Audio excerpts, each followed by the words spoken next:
Hey, what's up YouTube? How you guys doing? Darren here with Small Town Preparedness. Today, I got into an interesting conversation in a preparedness group that I'm a part of. And on our YouTube channel, on our Facebook group, an interesting conversation broke out about Celox and Quikclot. And if nobody knows what either one of those are, if you're new to prepping or just new to medical in general, those are hemostatic agents, which basically what that is, it helps control bleeding by speeding up the body's natural clotting process. That's what a hemostatic agent is. But they were talking about which one is better, which one's safer. And I thought it would be something really interesting to talk about, because this is something that I really don't see covered too much. Now, I will see a particular hemostatic agent tested on YouTube, on somebody's channel, but we never talk about, it seems that we never really talk too much about the safety factors of it. With Celox, that can come as either a sponge or impregnated gauze or just granules. And the impregnated gauze, has the granules impregnated into the gauze. Just want to make sure I explain that so you guys know. And it produces no heat. The older Quikclot, it is known to produce heat. It's non-allergenic and it's non-mineral based, and I think that's one thing that's pretty important. And it's also made out of chitosan, which breaks down in the body. It's actually relatively safe because chitosan basically is sugar. That's basically what these granules, what the primary makeup of these are, is sugar. And a lot of people don't know that. And Quikclot, okay, now there's the new version and there's the old version. Okay, I'm going to go over the old version first, which contained zeolite. Okay, that's a mineral-based product, and what it is, it contains positively charged ions that serve as an activating clotting protein. Okay, it works on the same level but different than the Celox. Okay, and then you have the new version, the way safer version of Quikclot, which is the clotting agent there is called kaolin. Okay, and that's pretty much just about the same as Celox. It produces no heat. It's non-allergenic. I believe that is still mineral based. Correct me if I'm wrong, however. And when do you use Quikclot? Or Celox? We'll just say hemostatic agents. When do you use them? Okay, let's say shtf occurred, okay, and you're in the middle of a gunfight. Hopefully, that would never happen, but let's say you were, okay. You get shot, you definitely want to use it, okay, because you're going to be bleeding out from somewhere, and you're going to be bleeding out very quickly. Okay, and a lot of people will say you're supposed to use hemostatic agents where you can't apply tourniquets. However, that's not true. Most of the time they're used in conjunction with each other. You use the tourniquet to help stop the bleeding, and then basically you're putting a cap on it when you use the hemostatic agent, let it be the Celox or the Quikclot or whatever it may be. Excuse me.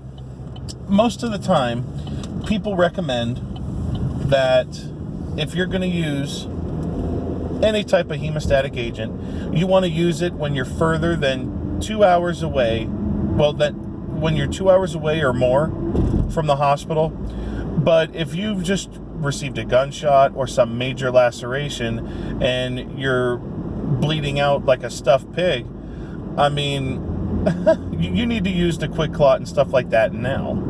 I mean, I don't know who came up with that general rule. I mean, it's a good rule in a sense, but then in another rule, I think it's leading people in the wrong direction. If you received a gunshot, something like that, definitely apply it quickly.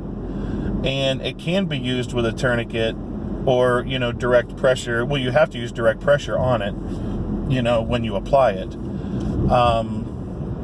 But people were talking, when should you use which one? Okay, now the newer kaolin style of Quikclot, it's just about as safe as Celox, but I'm sure there's some of you guys, and you shouldn't do this, some of you guys probably have trauma kits where you'll whip out your Quikclot and it expired in 2005, when they were still using zeolite in there.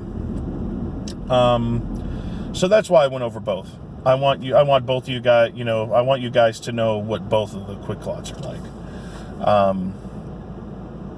Excuse me. Anyways, but what should you use first? Now, it's been my experience. Now, both are said to work pretty much the same. But from my experience, I have seen the Quikclot be more effective. And like I said, that's from my experiences only. I would use, for me, okay, camping, bug out bag, places you're going to be farther away and where you're going to have to exert more energy to get to a hospital, that's where I would use the Quikclot. I have seen the Quikclot be a lot more effective when you have to move around and stuff like that. Now, the Celox, it works very well. I mean, there's no doubt about it. It's proven to be extremely effective, but it doesn't seem to be as effective as the Quikclot products. So that's something that you would consider keeping in an EDC bag, a home medical kit, a vehicle medical kit, basically in a location where you're going to be able to get to a hospital quicker versus if you're in an SHTF scenario and it's in a bug out bag where you don't even know if the hospital's going to be around. And also, I'm sorry, I lost track here. Rewind. But if you're using the Quikclot, excuse me, sorry guys, you want to use that if you're somewhere farther away. You want to use the Celox if you are in closer proximity to a hospital. At least that's my opinion only. You guys may share that, you may not. I don't know. But that's always been my deal. I've used it on meat, basically large chunks of meat that they would put blood into, like cow's blood or something like that. They would pour it into, like a gaping wound, okay? And the Quikclot seemed to work a lot more rapidly than what the Celox did. But still, they both worked. But these are some thoughts for you guys on Quikclot, because I think this is something that a lot of people really don't seem to talk about too much. I'm trying to think if there's anything, that I may have, forgotten. I'm sure as soon as I quit, recording this, I'm going to remember what it is if I had forgotten something, because that's normally the way it works. I'm sitting there like, oh man, why didn't I say that? So I don't know. But let me know what you guys think. Let me know what you guys prefer. I guess that's pretty much it. I'm going to try to make a video for you guys tomorrow. I have an idea brewing for that. But tomorrow's going to be a very, very busy day. So I'm not sure if I'll be able to get around to it or not.